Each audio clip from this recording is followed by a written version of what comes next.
Welcome everyone, I hope you're having a great day. It's kinda rainy here, but I hope you're enjoying sunny weather wherever you are. This will be a short video review for Odin USB A to B cable.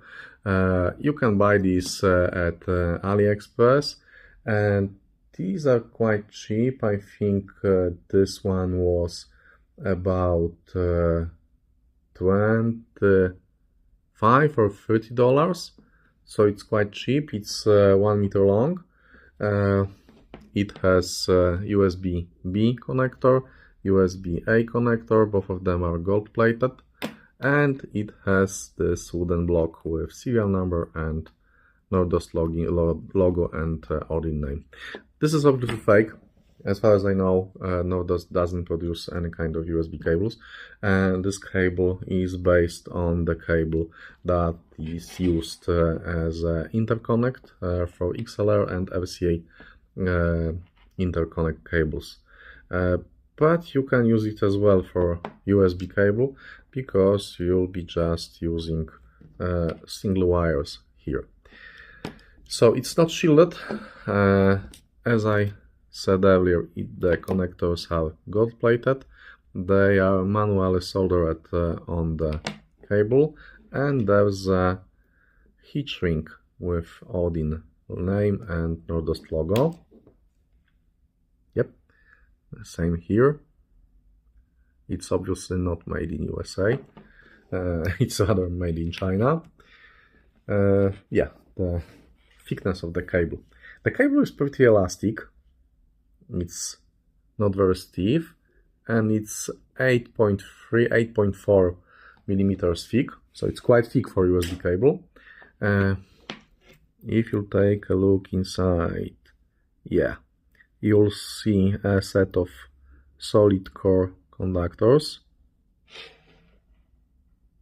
with external transparent isolation, and if it is, as I think, the IC interconnect cable, it has another layer of insulation inside under the spiraling metal solid core wires.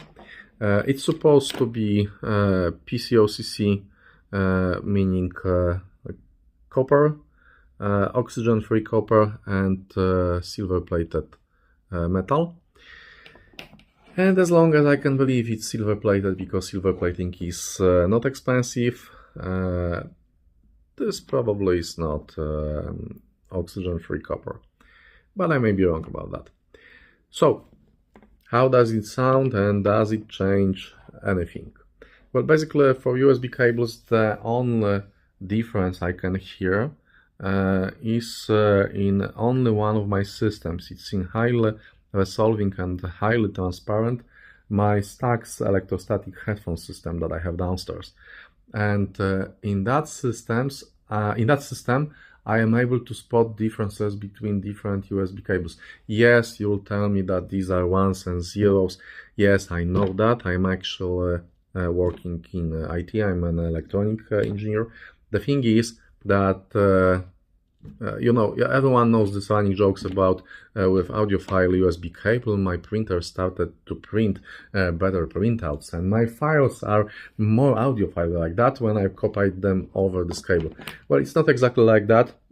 You shouldn't joke about that, because if you're joking with this particular jokes, it just means that you haven't read the USB serial audio transfer protocol specification.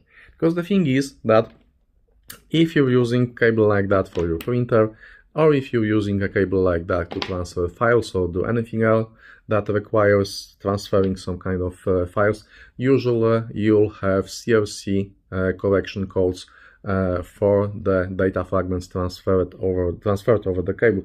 Meaning that if there is any kind of error, if there's any kind of problem with the string of zeros and ones that you're sending over the data, the receiving part will check the correction code and require a retransfer of this damaged part of the data.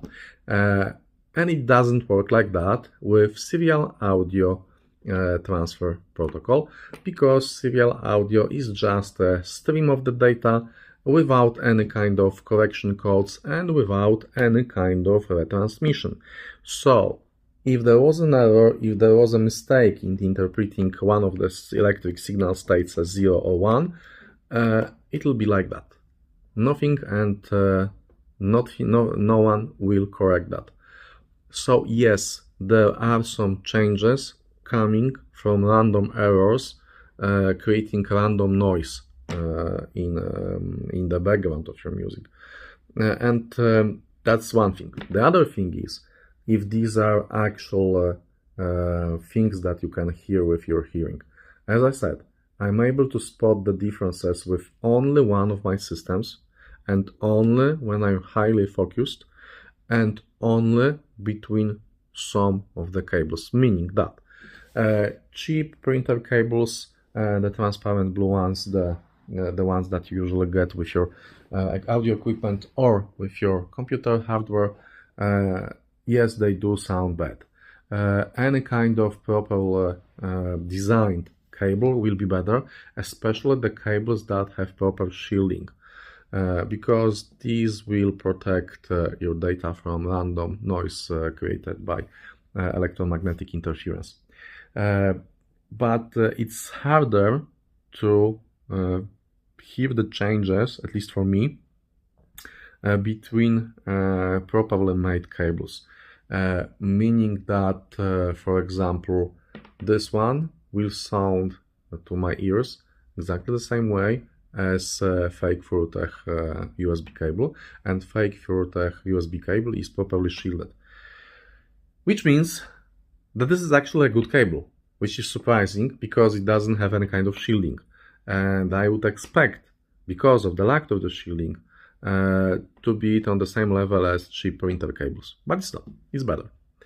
At the same time, it means that it's actually quite a good buy.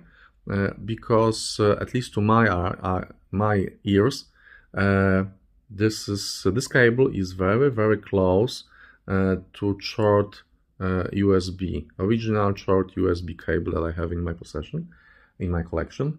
And before I started buying different types of fake cables to test them out, the short USB was my top of the line cable. I also had better, more expensive, better interior cables on loan from different shops, but I couldn't hear any differences, any additional positives above the level of short USB cable. Below that, yes. For example, cheap wire walled USB cables, although they were better than regular printer cables, they were slightly worse than short.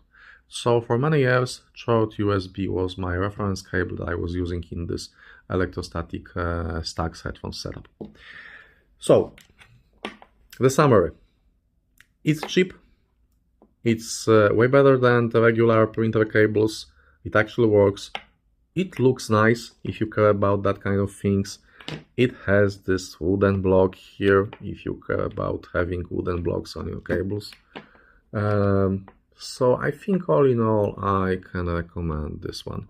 And don't bother, no, that's not what I was going to say.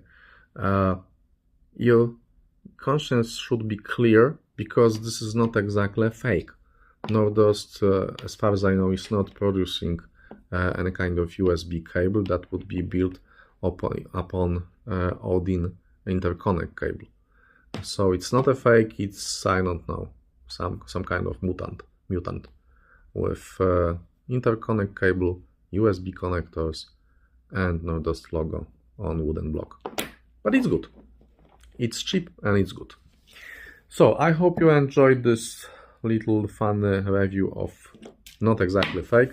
I'll be reviewing more cables. I'll be also reviewing more cloned amplifiers and preamplifiers in the future. If you'd like the video, stay tuned for more. Have a great day, guys. Bye.